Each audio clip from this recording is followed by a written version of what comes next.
G'day, Francis Leach here, and welcome to the first edition of our Australian Union's campaign update, where we look at the issues in the 2022 federal election campaign. And I'm here with ACTU President Michele O'Neill. Michele, good to see you everyone. up and about Hi, again. Francis. How are you? Yeah, I'm good. You can hear it in my voice. This is my post-COVID voice, but I'm feeling a million times better, thanks. And ready to roll throughout the rest of this campaign. Yeah. Now, big news in the last few days around Australia's rate of inflation, and it is vaulted to 5.1, to a level that we haven't seen for a very, very long time.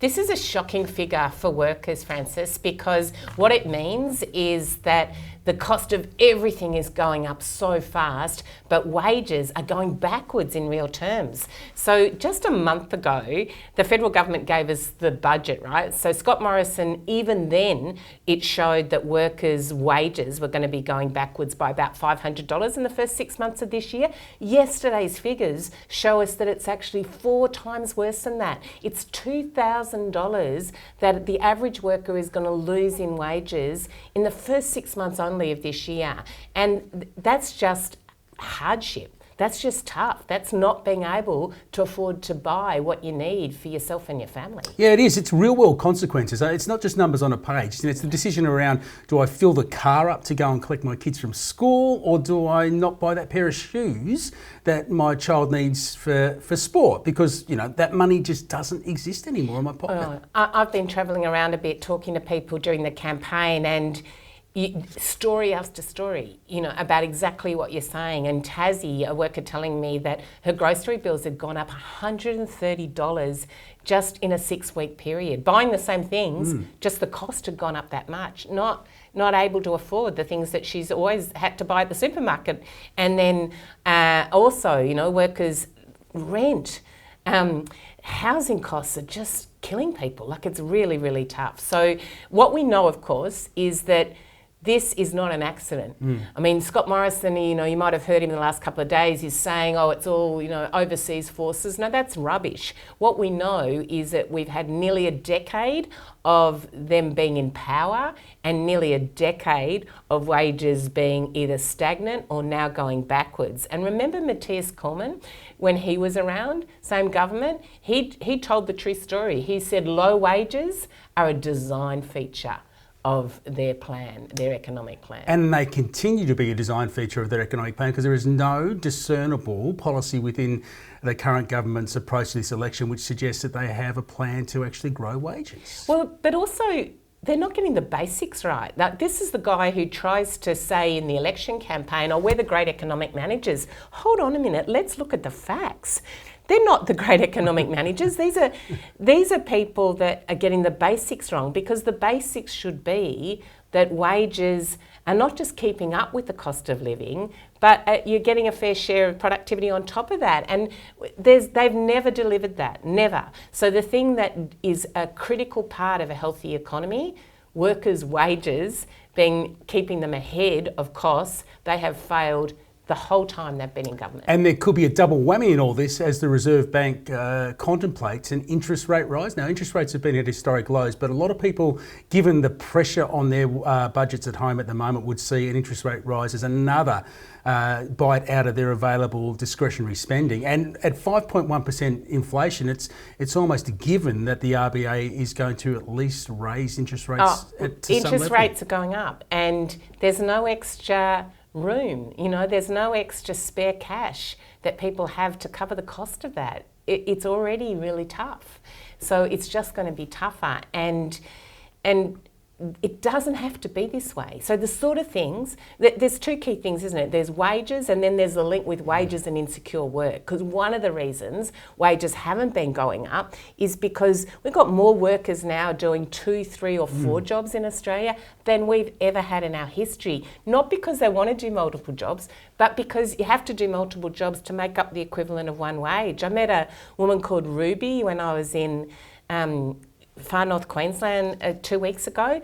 She works in aged care as a carer, but she also works as a disability care support worker, and she also works in the hospital. So 3 jobs. Amazing woman. a great person you'd want to have caring for you if you needed care.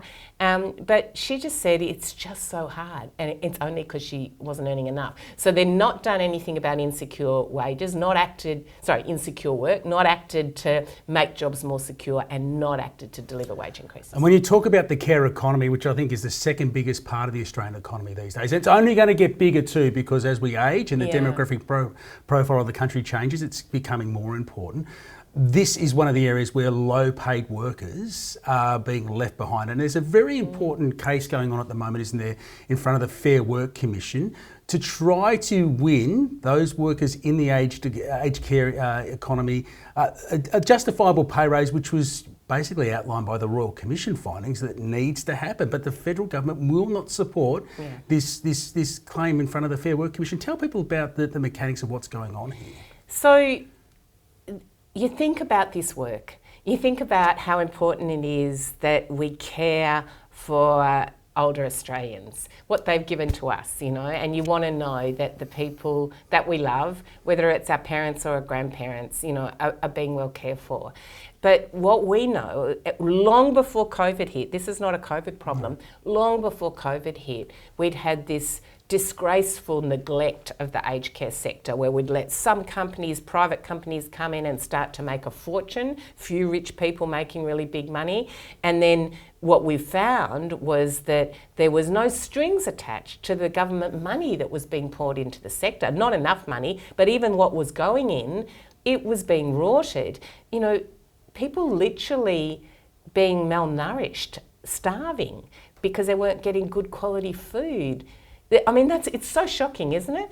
And so finally, with a lot of pressure and a lot of great work from unions and other activists, there was an agreement to have a Royal Commission. They did the Royal Commission, but I don't reckon Scott Morrison's even read it, Francis, because core to those recommendations was this: that if you're going to have quality care for older Australians, you need quality jobs for the people that are caring for them. And that means jobs that are paid properly for the work they do, value that work properly, and also more secure jobs, back to my example of Ruby. So, and he's done nothing to deliver on that. And that's what this case is about, because the unions are going off to the Fair Work Commission and saying, this is a chronic undervaluation of the skill and importance of this work. And the claim is a 25% wage increase. And that's modest when you look at the skill and the importance of the work. I was hearing one of the workers talk about it today, and she was saying, I would be paid more to be doing work as a barista. Yeah. Important, good job too, but how are you going to keep good quality workers working in aged care doing what we need if you don't lift their wages? That's what the case is about. And also, it's not just unions that are on board with this. Yeah. I mean, providers, all people in this sector agree that the crisis in aged care is fundamentally a workforce crisis. And that's what's so shocking, that Scott Morrison and his government have turned his back so completely on this. It's not just unions saying it, as you say. It's the providers, it's the older people themselves and their organisations. It's everybody who has any experience of it knows it's true. We know it's true. Yeah. And yet, refuses to act. Same old story, isn't it? We know this guy's spots. He'll talk the talk, but he never delivers, never does the hard work, never makes the changes that are really needed.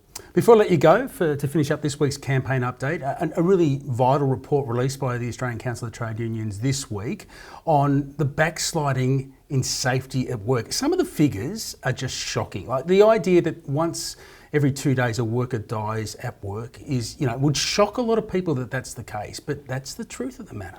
They are shocking figures, and there's nothing more fundamental than coming home at the end of your shift or your working day or night to the people that you love and returning to them.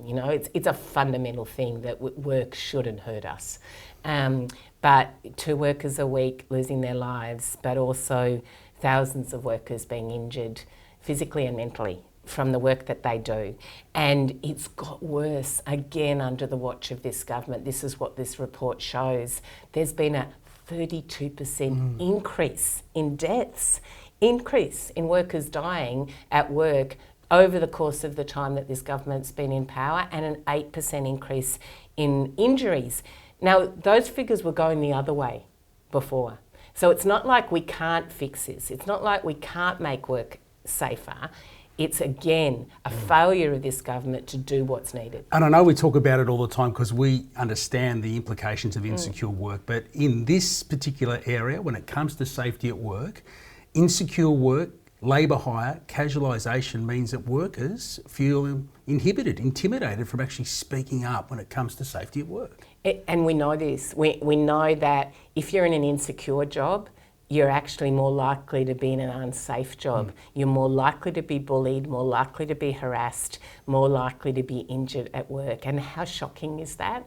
It just tells the whole story, doesn't it? That the power imbalance is so out of whack that if you're in insecure work, you can't speak up even to save yourself, is what happens to so many people. So, again, why unions are so important, why we need to organise to, we say that we mourn those that have died, but we fight like hell for the living, and that's the important legacy of for every single worker that has lost their life. It is, and you can actually read that report. Go to australianunions.org.au. The full report is there. It's about 20 to 30 pages long, but it's really important if you want to get an understanding of the landscape of what safety at work is all about. Michelle O'Neill, thank you for being here for the first of our campaign updates. Yeah, great to see everybody. Thanks, Francis. Good to have a chat. That's it for our first campaign update. We will be back next week to see what's been happening along the campaign trail. As I said, australianunions.org.au to stay up to date, and we'll see you next week. Authorised by McManus, Australian Council of Trade Unions, Melbourne.